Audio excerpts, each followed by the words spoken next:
look at the end of a movie and you see hundreds of names in the credits, and all of those people, I feel, have a very important job to getting it done. The director all the way down to a PA, putting in the work, are passionate about what they're doing, and I think it's important to appreciate all of them.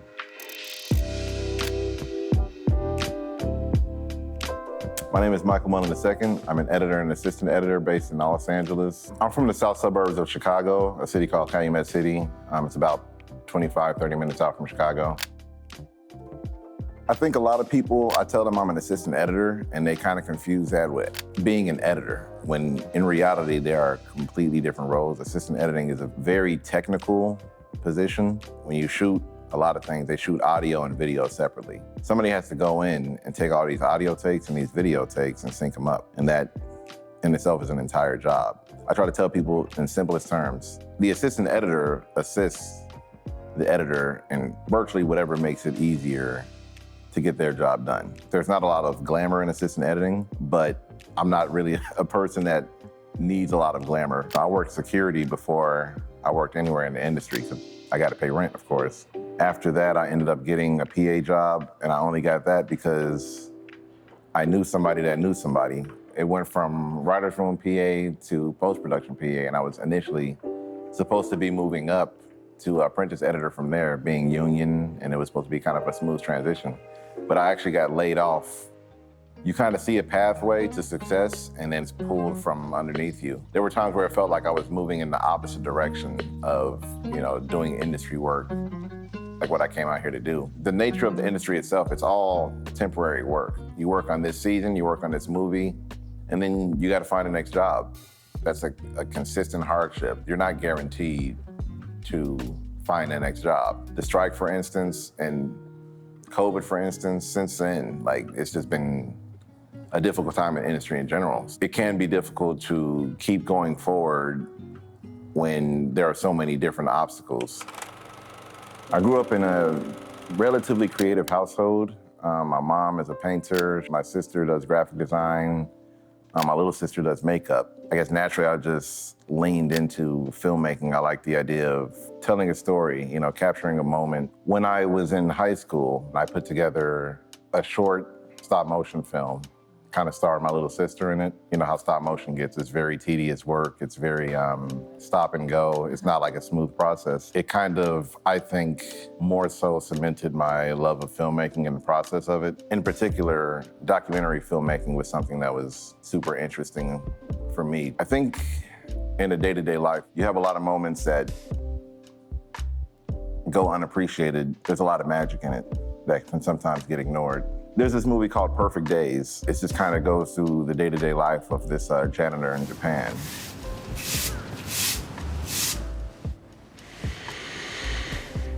It's so realistic to, I feel, everyday life. And of course, it's also a narrative. It's not a documentary piece. It captures his hobbies, it captures the highs, it captures the lows. Those are the kind of moments I look for when I create these pieces that I work on, whether it be in my editing, whether it be in photography, whatever I decide to do. That's something that really calls out to me. I went to The Ohio State University. Graduated in 2014 with a degree in film studies and a minor in video art. I played club football at Ohio State, and I wanted to make a documentary, but that's very difficult to do when you're on the team and you're playing. You can't also hold a camera. So I kind of reached out, sent a blast email out to everybody in film studies, was asking basically if anybody wanted to assist in creating a documentary. And David was the only one that responded to that email. It was much like a mentorship thing almost, because though we were very similar in age, he just had so much more experience than me. Cinematography, editing, almost every aspect of it for the most part. So I did learn a lot from him. We became close enough to where we would do freelance video work around the city of Columbus, whether it be music videos, promotional videos. We shot plays before. We kind of switch up duties for the most part. He was the lead cinematographer, and at a point, I became kind of the lead editor. So just me giving myself a shot, going for something that was completely on my own outside of class, it's kind of something I wanted to work on. I've gotten opportunity to study abroad in the Czech Republic for 7 weeks, where I wouldn't have had that otherwise. So what I ended up making from that was a feature-length documentary on the club football team for that season. It was an amazing experience for me. It doesn't matter though. A lot of people look fucking scared out today. This is football. We need to wake up. Got work to do. Think of what you can improve on. Bring it to practice tomorrow, all right? Bust on 3. 1, 2, 3. Bust. Yeah, good throws today, buddy. The biggest moment as an editor for me up to this point was the completion of that documentary, screening it in Columbus. 60 to 75 people showed up, some players for the team, some players that were on the team currently. You know, everybody just gave amazing feedback. It was admittedly super emotional for me to actually see my work on the screen in that way, and I hadn't seen it before. Just a project I worked so long on, being appreciated by the people that I really wanted to appreciate it, you know what I mean? I captured their moments and their stories. I was never truly sold on LA necessarily before moving out here, but I also knew there are only so many places you can go in America when it comes to like filmmaking. It's like LA, New York, maybe Atlanta. So it was a little bit of a hesitant move, but in order to just kind of progress in my career and really wanted to do, I needed to come out here and give LA a shot. I've been out here for, 7.5 years about now? And it's, at this point, grown on me a lot. I can't really imagine being anywhere else. There's this thing called the Handy Foundation that actually trained me in assistant editing. Ricardo Handy's over it, and he kind of really broke down progressing in the industry in a way that seemed realistic. Handy Foundation trains minorities to get industry roles. Ricardo knows very well himself as the post-process. He knows there's always a role for assistant editors. Started with that, but now they do hair and makeup. They have story producers, production coordinator courses. They train these minorities and it's completely free of cost to them. They have a track to becoming union through it, and they do an amazing job placing their graduates in work after completing the course. Outside of the obvious benefit of learning how to be a professional assistant editor, the biggest thing I got from it was some of the friendships I've made from it. Coming to LA, not having the friendships that I had, that I left behind where I'm from, I think I got a good circle of people around me that do the same thing I do. They're artistic in the same way. That's the biggest thing I've gotten from the Handy Foundation.